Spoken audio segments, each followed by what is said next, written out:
Le deuxième roman dont on va parler est paru en 2009, Le Cantique des Carabines. Ah oui, je l'aime bien. Pourquoi vous l'aimez bien? Je sais pas, je l'aime bien. Je les aime tous bien, mais lui, j'ai vraiment une affection pour ce roman. Je le trouve surprenant et vraiment littéraire. Donc oui, non, j'aime bien. Présentez-le-nous. Oh, c'est compliqué. Ça, j'aime pas tellement faire. C'est compliqué. Enfin, c'est l'histoire de deux frères, Ponce et Léonidas, qui habitent une petite ferme merdique dans le centre de la Sicile et qui se dirigent un jour vers Catane pour y vendre 2 tonnes d'oignons. Voilà. Alors en chemin, ils vont prendre en charge des carabines qui vont devoir escorter vers Catane. Donc l'histoire c'est celle-là, mais c'est un roman que je trouve attendrissant, touchant dans le rapport entre ces deux frères, dans des rebondissements, dans les avatars qui se succèdent, dans cette route un peu étrange, tout en même temps très très normal, très ordinaire, mais on commence par quitter un village dont on ne sait pas très bien à quelle époque il se situe, puis au pas d'une jument, comme ça, qui descend de la montagne, qui passe chez le comte, puis ses carabines, et puis au détour d'une route, on aboutit dans une station Texaco. Enfin, j'aime vraiment bien ce roman. Voilà, moi, il me touche particulièrement. C'est vrai que la musicalité est forte dans ce... on se sent vraiment là-bas, quoi. Même si on sait où ça se trouve, puisque ça se passe en Sicile, mais comme vous dites, on ne sait pas très bien quand. Et c'est ça qui donne tout le charme aussi au livre. On va le voir, vous situez souvent vos romans ailleurs.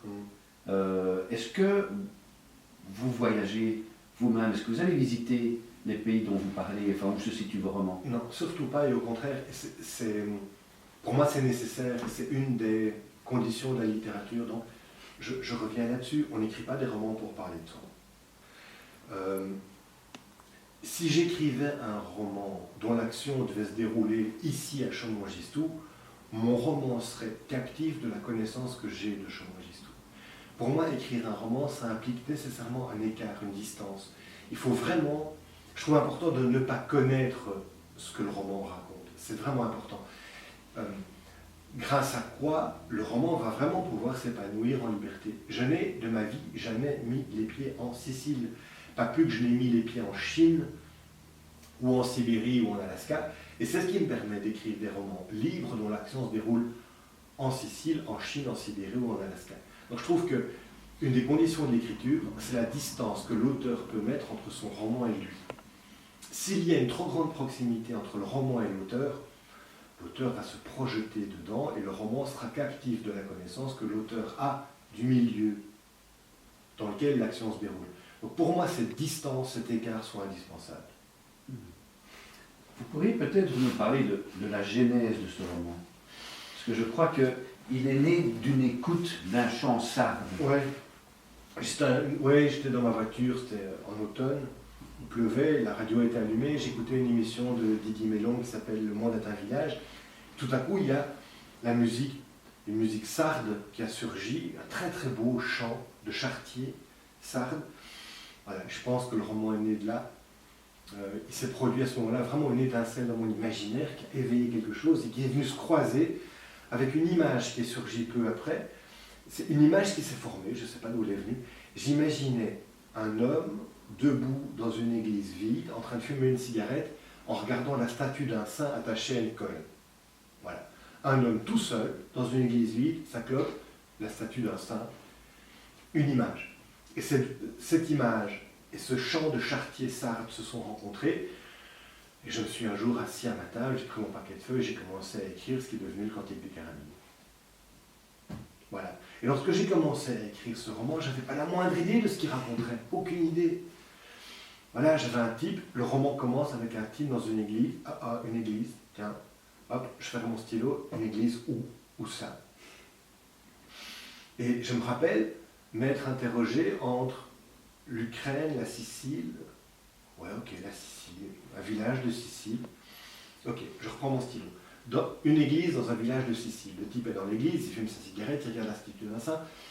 Il sort de l'église, il traverse la place du village, il va rentrer chez lui, ok.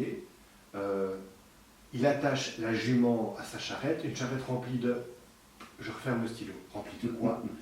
Des caisses de pommes, des tonneaux d'huile d'olive, des fagots de bois, des oignons. Des oignons. Hop, 2 tonnes d'oignons. Tac, tac. Et mon roman a avancé, je ne sais absolument pas vers quoi il me conduirait. J'ai éprouvé un immense plaisir à l'écrire. Et à chaque page, je questionnais mon roman sur voilà, ce qu'il y avait. C'est pas de la magie, hein. Faut pas croire que c'est pas un truc religieux, je sais pas quoi. Non, votre imaginaire est puissant, faites-lui confiance, remettez-vous-en à lui comme une femme enceinte s'en remet à son utérus et à cela de puissant qui est en train de se construire dans son utérus. Moi, je m'en remets à cela de puissant qui est en train de se construire dans mon imaginaire. Et je l'écoute, et une partie importante du travail consiste à être à l'écoute de cela, et puis à lui donner forme. Comment viennent vos titres? Est-ce qu'ils viennent avant, pendant, après? Peu importe, ça dépend. Tout arrive, parfois c'est avant, parfois pendant, parfois après. Vraiment, tout existe. Quantité carabine, je ne sais plus, je crois que c'était au milieu, je ne saurais plus vous dire.